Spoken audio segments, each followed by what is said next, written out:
रिश्तों को पैसों से ना तोले। हेलो रमेश बाबू, मैं सीमा बोल रही हूँ। आरती बहुत बीमार है, यहाँ के डॉक्टर को दिखाया तो उन्होंने कहा कि शहर में किसी बड़े डॉक्टर को दिखाओ, इस सरकारी अस्पताल में उतनी सुविधाएं नहीं हैं। आप क्या कहते हैं बाबू? दूसरी तरफ से रमेश ने कहा, भाभी ये भी कोई पूछने की बात है?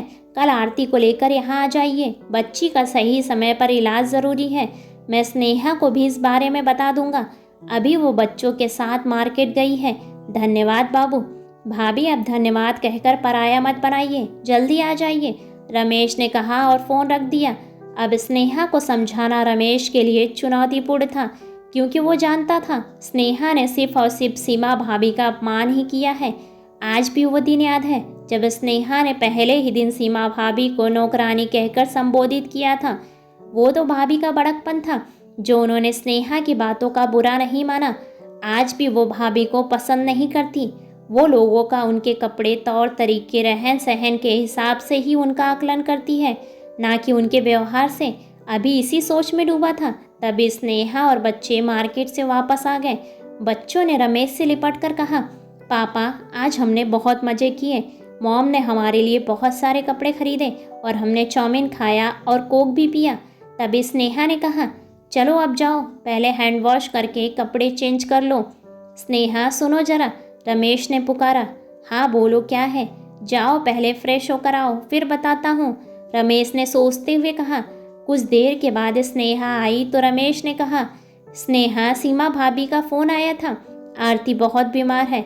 रमेश की बात बीच में काटते हुए स्नेहा बोली, तब तो वो पैसे मांग रही होंगी, भेज दो पैसे।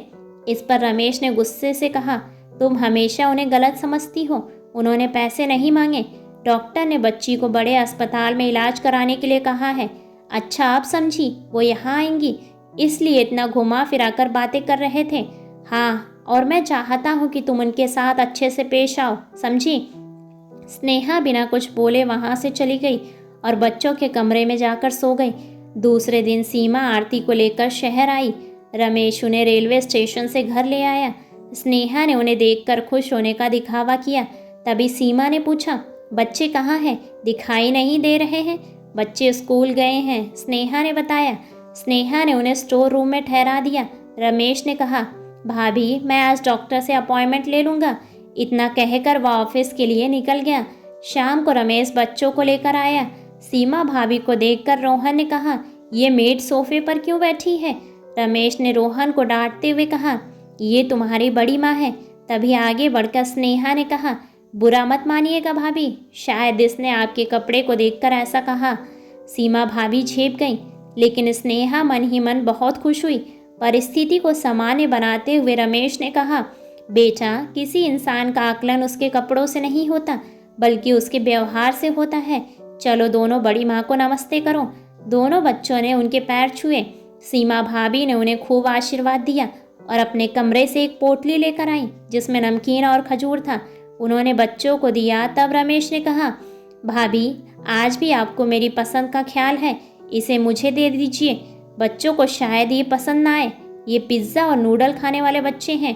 तभी नब्या ने एक खजूर लेकर खा लिया और उसने कहा, पापा ये तो बहुत टेस्टी है, मम्मा आप खजूर क्यों नहीं बनाती? ये सुनकर स्नेहा मन ही मन आग बबूला हो गई। दूसरे दिन रमेश आरती को लेकर अस्पताल पहुंचा। वहां उसका इलाज हुआ और कुछ ही दिन में आरती अच्छी हो गई। इधर बच्चे अपनी बड़ी माँ और बहन आरती से घुल मिल गए। दूसरे दिन सीमा भाभी जाने वाली थी तो उन्होंने स्नेहा से कहा, तुम्हारा बहुत धन्यवाद बहू, तुमने हमारी इतनी मदद की।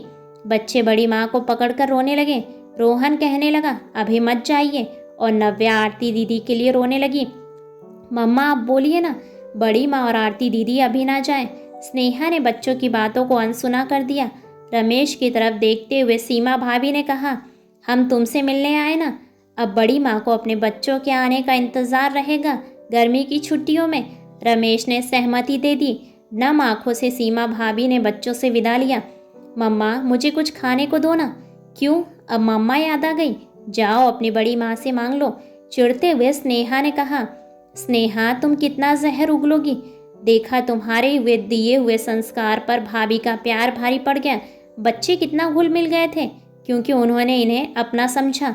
जो अपनापन तुम्हारी तरफ से आरती के लिए नज़र नहीं आया। बस जितना मैं अच्छा बन सकती थी उतना बनी। उनका क्या, हमारे कितने पैसे खर्च हुए, हमारा एहसान कभी नहीं चुका पाएंगी। अब समझ आया सारा माजरा। तुम्हें सिर्फ पैसों से मतलब है तो सुन लो, चुका दिया तुम्हारा एहसान उन्होंने, एक पैसा मुझसे नहीं लिया, समझी तुम। ये कहो कि तुम उनका एहसान ज़िंदगी भर नहीं चुका पाओगी। भैया के ना रहने पर भी भाभी ने कभी मुझसे सहायता नहीं ली, और आज जो ऐशो आराम की ज़िंदगी तुम बसर कर रही हो ना, ये सब भैया भाभी की बदौलत है। तुम हमेशा रिश्तों को पैसों के तराजू में तौलती हो। व्यक्ति तुम्हारे लिए महत्वपूर्ण नहीं है।